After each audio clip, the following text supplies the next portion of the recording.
Hello everyone and welcome back to another episode from the Multi-Tools and Blades channel.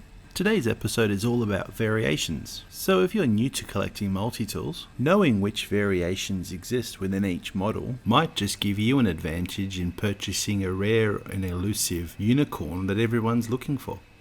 To demonstrate that today, I have a pair of Gerber MPTs, Military Provisional Tools. Gerber developed these to go head to head with the Leatherman's PST to win military contracts.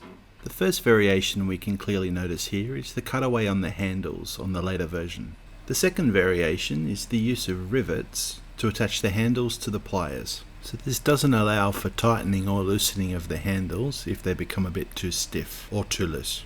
You may also notice that there's quite a bit of a gap between the two handles at the top of the pliers when they're in the closed position on the newer revised models. We'll get in a bit closer on the original model. You can see those hex bolts there. While it might seem obvious to some that you would want to be able to adjust them to your liking, I find having the bolts there, it's either too tight when the pliers are open or it's too loose when the tool is closed. My preference is actually for the newer riveted version.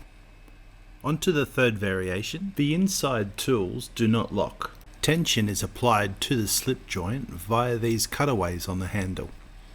You can see the cutaways on the newer version on the right are a lot smaller, so it gives greater tension to the slip joint. It's not really something that you'd notice between the two, but when you have them both in your hand and you're using them, you certainly can feel the difference.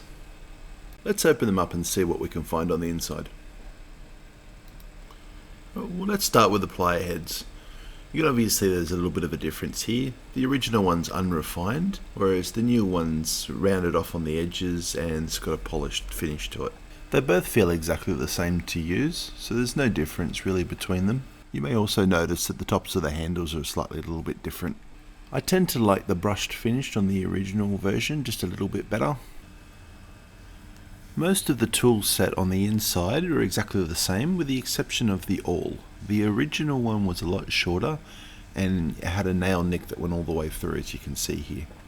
The blade thickness was exactly the same between the two. I'm not 100% sure on this. I think the newer version was also a different steel. I think they used the same steel as the files, which was a lot more of a carbon steel. You may be able to see the coloration change in the two different blades there. You may also notice that the bevel has been cut on opposite sides of each blade.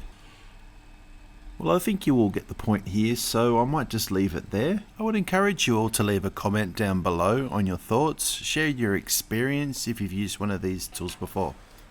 Don't forget to hit that subscribe button if you already haven't done so. Once again, thank you all for watching all the way through to the end, and I hope you enjoyed the video, and I'll catch you next time.